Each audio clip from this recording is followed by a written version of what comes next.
Not too much. Just a little bit. Just a little bit. Mic check, mic check, mic check. I got you. I got you. Yeah, that's looking good. That's looking good. You go ahead and make them things red. Mic check, mic check. What's happening? What's happening? What's happening? Of course, you know it's your boy BHIGHATL Radio shouting. Hey, man, I got one of my podcast partners off in this thing, man. The original hot boy himself. Yeah. Turk, what's good with it, boss? Man, you already know, man. You already know. Hey, man, say, man, I told y'all.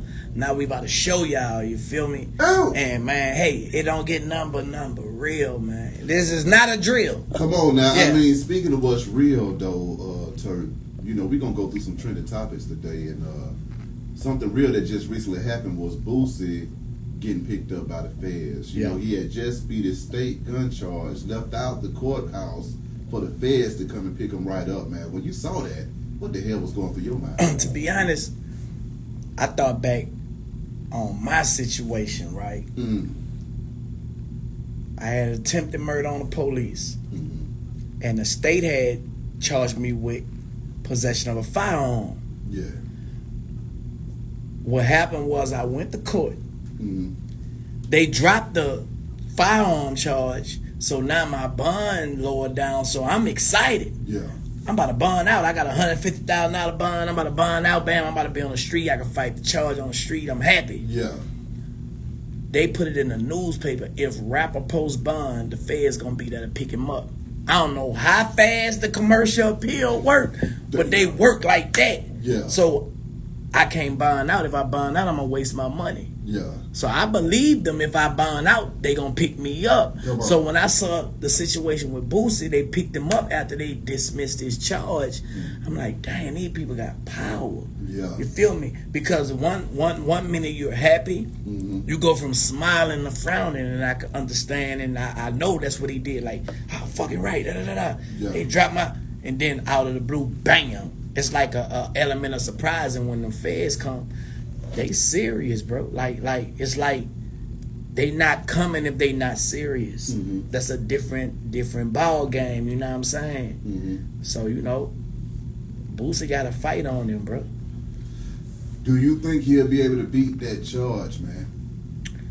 I mean, anything is possible, right? But with the feds having a 98% conviction rate, yeah. And I think some of that is due to, you know, Chuck E. Cheese. You know what I'm saying?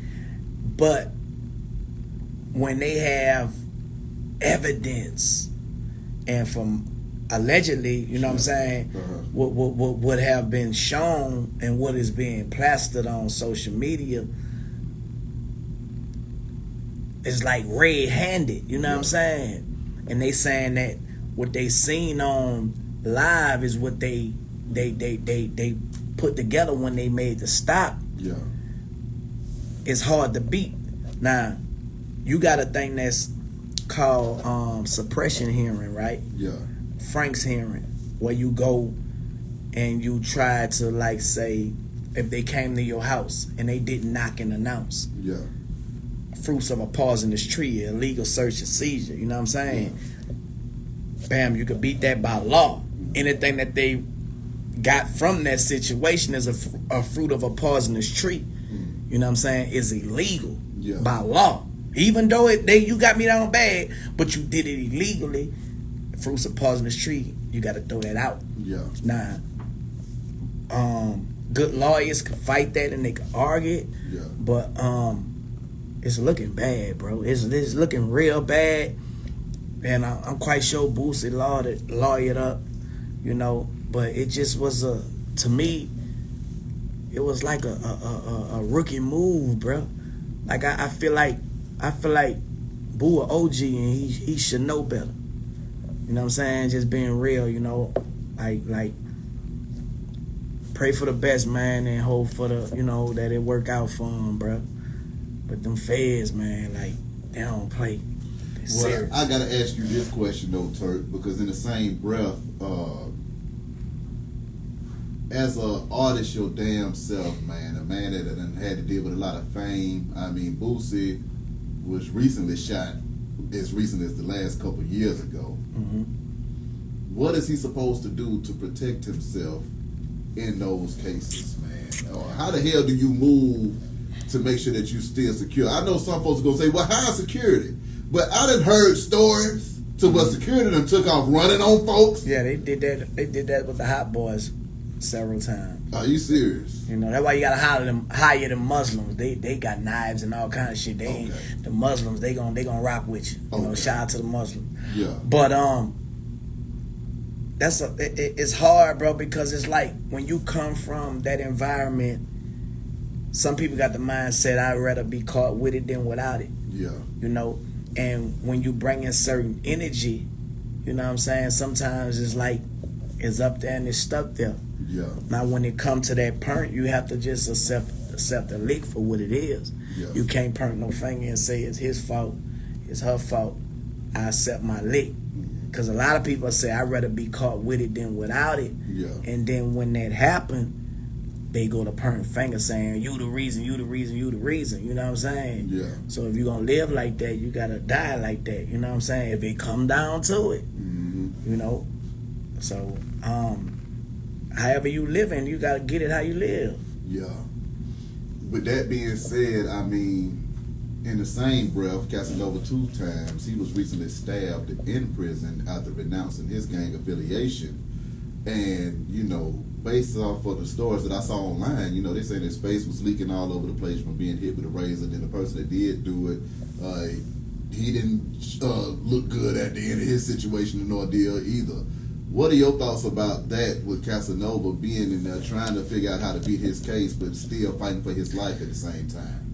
See, when you get in those situations, man, it's like niggas don't got no understanding.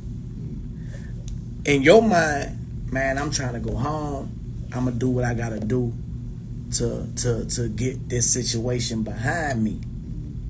But then you got a nigga that's serving life because he didn't make that decision, or he didn't have that opportunity to make that decision. He like, nigga, it's blood in, blood out.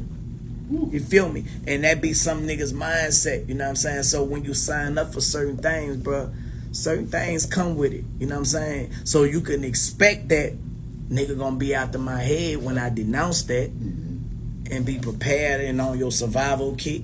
You know what I'm saying? You can't cry wolf because you signed up for it. You know what I'm saying? You can, you know, however you gonna deal with it. But I think that Casonova knew it was coming. Like he doom if he do, he doom if he don't. But I do understand him trying to come home. But it ain't no overstanding, bro, when you sign up into that type of lifestyle. You know what I'm saying? And that's one of the reasons that me personally, I never signed up. And I'm not affiliated, never been affiliated.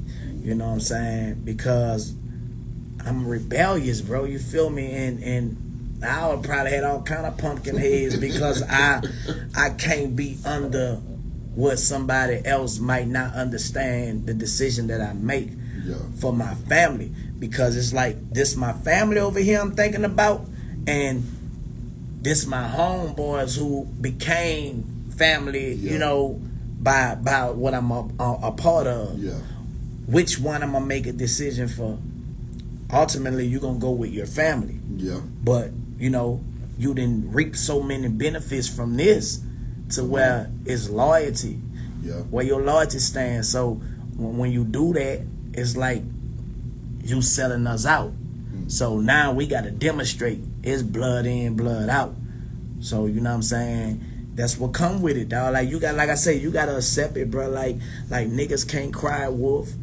And niggas can't say, you know, because if it would have been somebody else and if it would have been done to somebody else, how would you would have felt? How you would have felt about it? So you got to put yourself in other people's shoes when you're a part of it. That's what I think. You know what I'm saying? You know, you got to accept how it come. During your time in prison, though, Turk, what would go through your mind when you would see those violent attacks occurring and stuff like that?